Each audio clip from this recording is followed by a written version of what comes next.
Welcome. Today's big question is online betting destroying the game we love?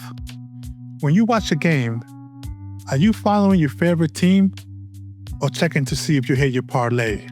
Online gambling has exploded across every sport, from the NFL to the NBA, and it's changing how fans see the game. Because what started as harmless fantasy football may now be the biggest threat to sports we know it. Fantasy sports normalize betting on what happens on the field, turning all of us into general managers. Tonight, we're breaking down how this all happened and who's really making the money. We begin in the mid-2000s. Fantasy sports were marketed as skill-based competition. It made us feel smart. It wasn't luck. It was strategy. And that's how companies like FanDuel and DraftKings slipped under gambling laws in the 2000s. They called it a game of skill. Fantasy apps conditioned us to think of stats, players, and matchups. Then came 2018. The Supreme Court struck down the law that banned sports betting nationwide. Betting apps lit up like Christmas trees. Overnight, millions of fantasy managers became full-time bettors. The mindset shifted from I'm building the best lineup to I'm placing the safest bet. A 2025 survey found that 22% of all Americans have an active online sports betting account. And among men aged 18 to 49, that number is closer to 40%. And younger friends are starting to call gambling an investment. Nearly a quarter of Gen Z and millennials say they see it as part of their money strategy. Even more alarming, as sports betting spreads throughout the US, people are saving more and getting into more debt. One study found households cut their investments by 14%, and for low savings families, it dropped to over 40%.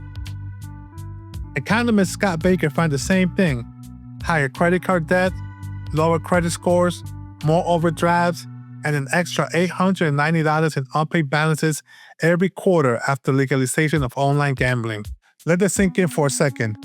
Money that could have gone into a 401k, a savings account, or even paying down debt is going into parlays. Not a path to wealth, just another bet. And as we'll see next, the odds are not in your favor. You see the winners, the viral I turned $50 into $50,000 posts, but you never see the millions of people who lost. A UC San Diego study looked at more than 700,000 gamblers and found that 96% lose money.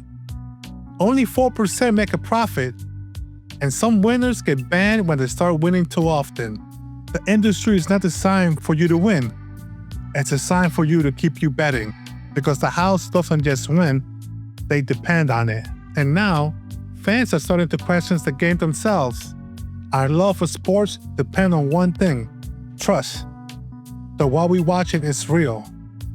And that trust is slowly cracking. In the NBA, Jonte Porter was banned for life for leaking info and betting on games.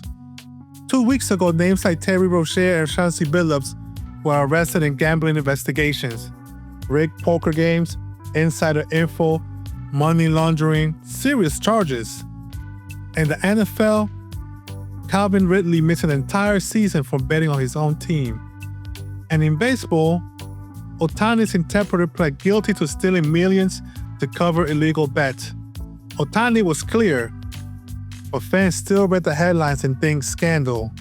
When athletes or leagues are even suspected of compromise, fans stop caring. And if we stop caring, we stop watching. And that's the real danger. But here's the twist. While all this is happening, the same leagues and networks are cashing in on the same industry that's testing their credibility. Look at the screens. The NBA's official partners: DraftKings, FanDuel, BetMGM. Logos on the court, sometimes even on the jerseys. The NFL streams pregame shows presented by sportsbooks, and ESPN, the network we grew up on, now run its own betting app, ESPN Bet. Now here's the wild part. ESPN was promoting its sportsbook on the same day it was reporting the NBA betting scandal, when the league, the network, and the sponsor are all making money while the fans are losing. Who's left to protect the integrity of the game? So is online gambling destroying your favorite league? Not yet. But the trends are ugly. Younger fans aren't building loyalty. They're chasing odds. Integrity cracks are showing.